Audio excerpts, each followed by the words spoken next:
اساتذہ کرام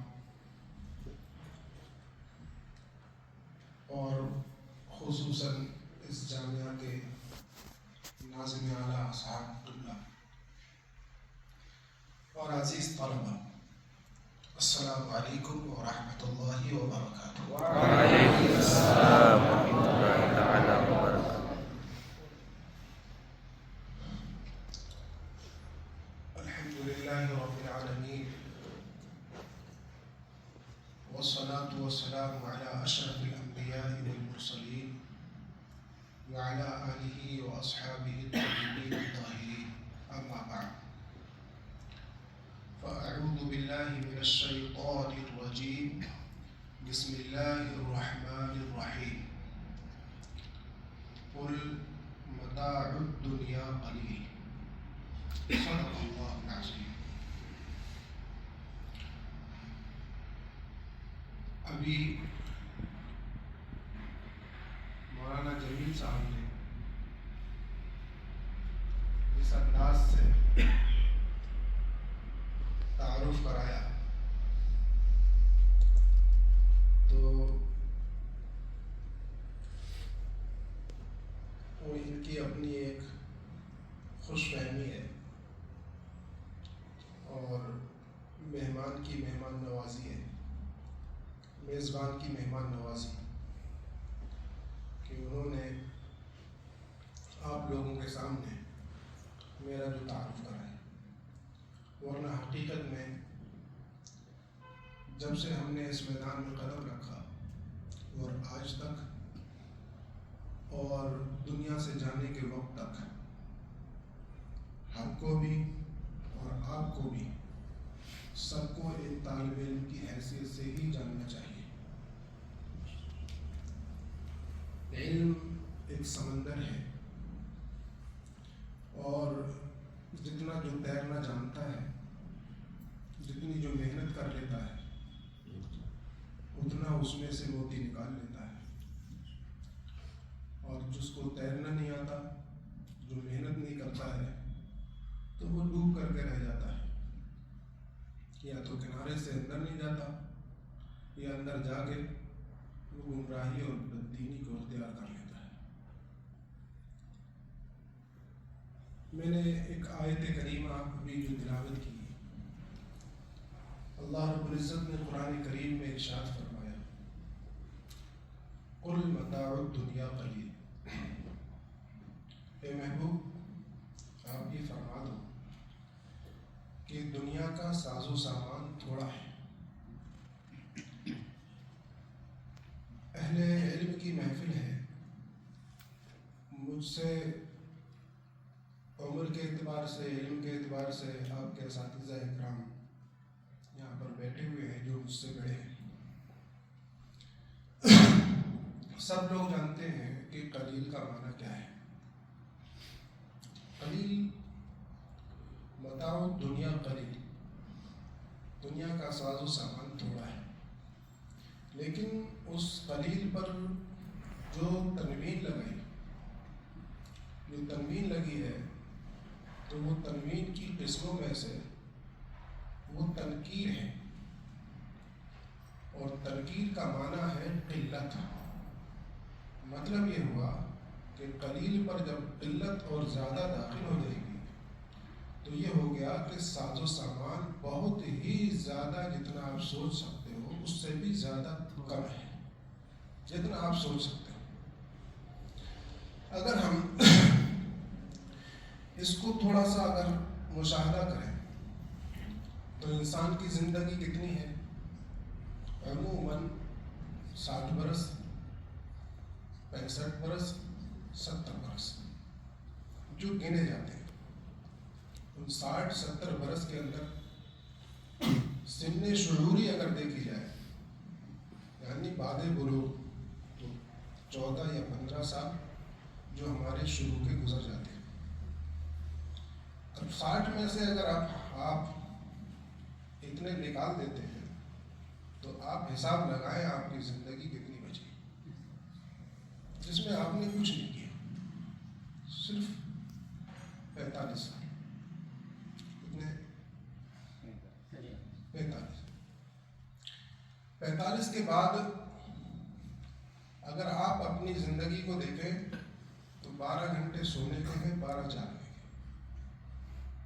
45 میں سے بھی اگر آپ آدھے کریں گے تو 22.5۔ اس 22.5 میں آپ حساب لگاؤ، ابھی میں نے جلدی سے آدھے کر دیے، لیکن اگر 45 میں سے آپ اگر دیکھو گے تو 50 سال یا 45 سال کے بعد میں آدمی کی وہ زندگی شروع ہوتی ہے جو کبھی پیر میں درد ہے، کبھی سر میں، کبھی کمر میں، کبھی یہ بیماری، کبھی وہ بیماری، تو وہ زندگی ویسے گزر جاتی ہے۔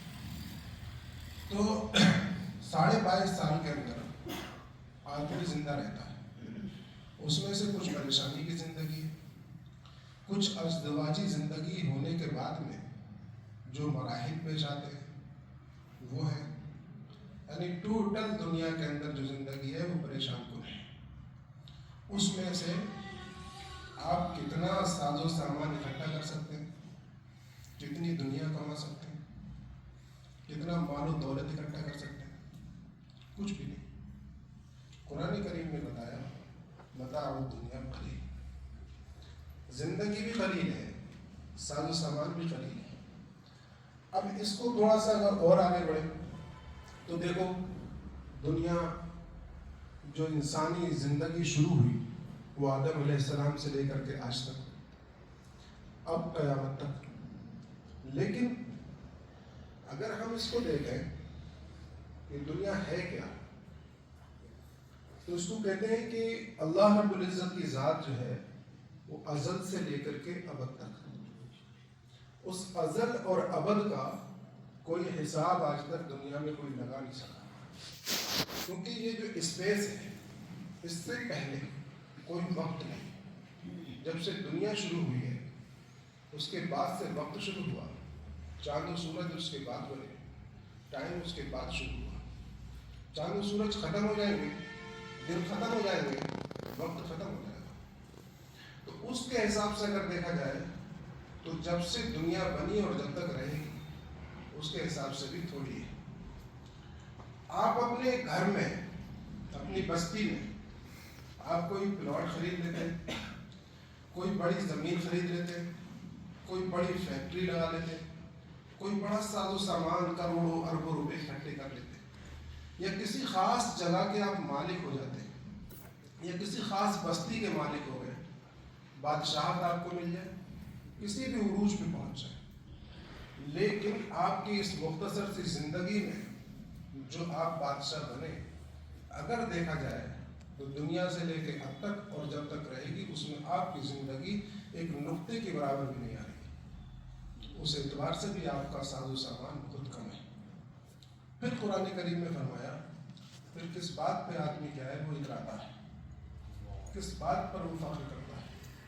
لن تبلغ الجبال طولها انك لن تخرق الارض ولن تبلغ الجبال طولها، نہ تو تم زمین پر چل کے زمین کو پھاڑ سکتے ہو اور نہ تم آسمان کی پہاڑ کی بلندی کو پہنچ سکتے ہو۔ انسان کو اپنی اوقات میں رہنا چاہیے، اپنے اعتبار سے زندگی گزارنا چاہیے۔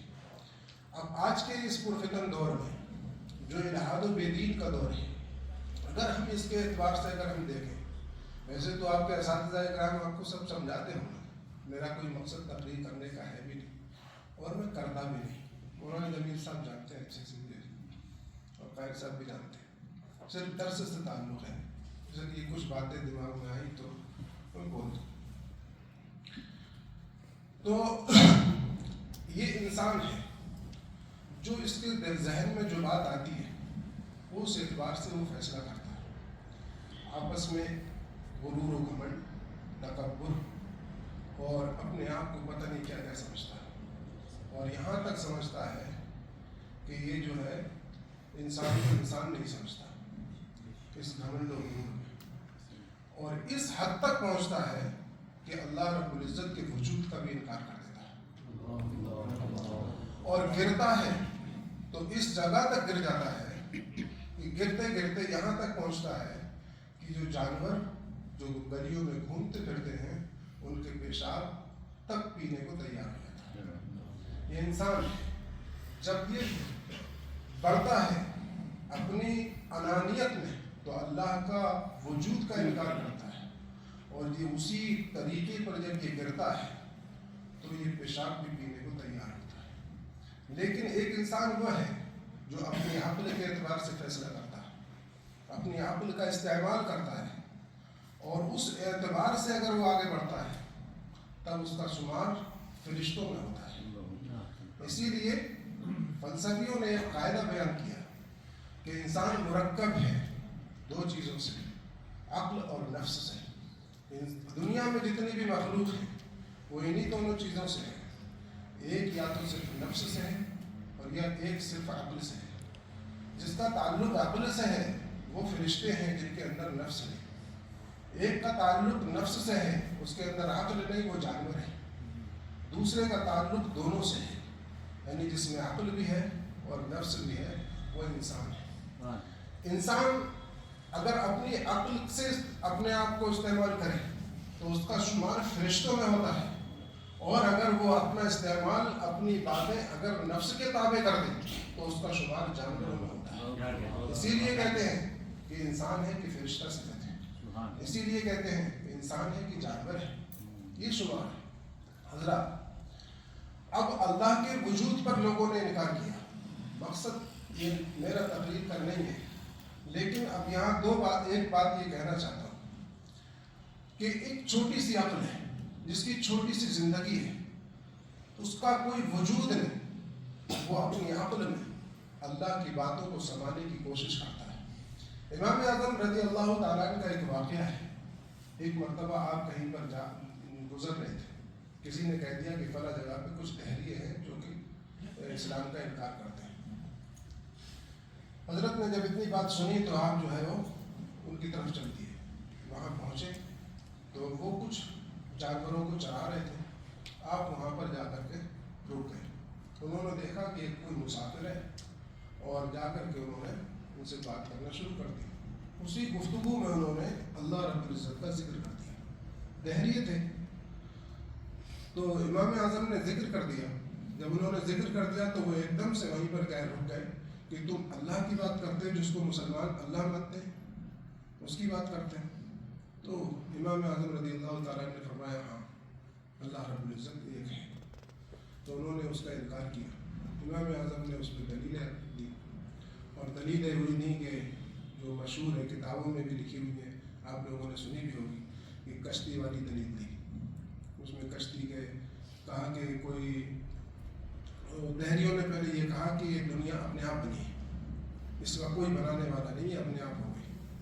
امام اعظم نے فرمایا نہیں، اس کا بنانے والا اللہ رب العزت ہے۔ جب یہ کہا تو کہا یہ ماننے کی بات نہیں ہے، ہمیں کوئی دلیل دو۔ تو امام اعظم نے فرمایا کہ تم یہ سمجھ لو کہ ایک پیڑ ہے، وہ پیڑ پھٹا، اس سے تختے بنے، تختے بننے کے بعد میں اس کی کشتی بن گئی، کشتی کے بعد میں وہ کشتی دریا میں چلنے لگی، دریا میں چلتے چلتے کوئی اس کا چلانے والا نہیں تھا، اپنے آپ چلی۔ سمندر میں طوفان آیا، کشتی پھر اس کے بعد میں طوفان سے بچتی ہوئی پھر سمندر کے کنارے لگ گئی۔ ایک دم کہنے لگے ایسا کیسے ہو سکتا ہے، یہ اپنے آپ ہی سب کچھ ہو جائے، طوفان سے بھی بچ جائے، ایسا کیسے ہو سکتا ہے۔ وہ وہاں پر اس جواب کو سن کر عاجز ہو گئے، جواب نہیں لا سکے۔ امام اعظم وہاں سے چلے، تھوڑی دور جا کر کے ایک تالاب کے کنارے پہ بیٹھ کر کے، اور وہ ریتے اپنے ہاتھ سے جو ہے وہ گڑھا کھودنے لگے، ریتے میں تھوڑا سا گڈھا کھودا۔ تو انہوں نے جب آپس میں گفتگو کی تو کہنے لگے یہ تو اپنی منطق سے، اپنے بولنے سے اور اپنی عقل سے ہم کو حیران کر گیا، چلو اس سے پوچھتے ہیں اللہ کس کو کہتے ہیں۔ تو وہ وہاں سے چلے، تو امام اعظم کے پاس آئے، بولے آپ کیا کر رہے ہیں؟ بولے میں گڈھا کھود رہا ہوں۔ کیوں؟ کہ اس سمندر کا پانی، اس تالاب کا پانی میں اس گڈھے میں لانے کے لیے اس گڈھے کو کھود رہا ہوں۔ تو ان کا پاگل ہے، اتنا پانی اس میں کیسے آ جائے گا اور یہ کھود کیسے لے گا؟ تو فرمایا ایسے ہی اللہ رب العزت وہ ذات ہے جس کا علم، جس کے بارے میں، جس کی ذات و صفات انسان کے اس چھوٹی سی عقل میں نہیں آ سکتی۔ وہی امام اعظم رضی اللہ تعالیٰ۔ اب یہ کیسے ہوگا؟ امام اعظم نے تو کہہ دیا، لیکن یہ بات ہے کیسے کہ عقل میں نہیں آ سکتی؟ آپ آج کے ٹائم میں لوگ سائنس کی بات کرتے ہیں، سائنس کیا ہے؟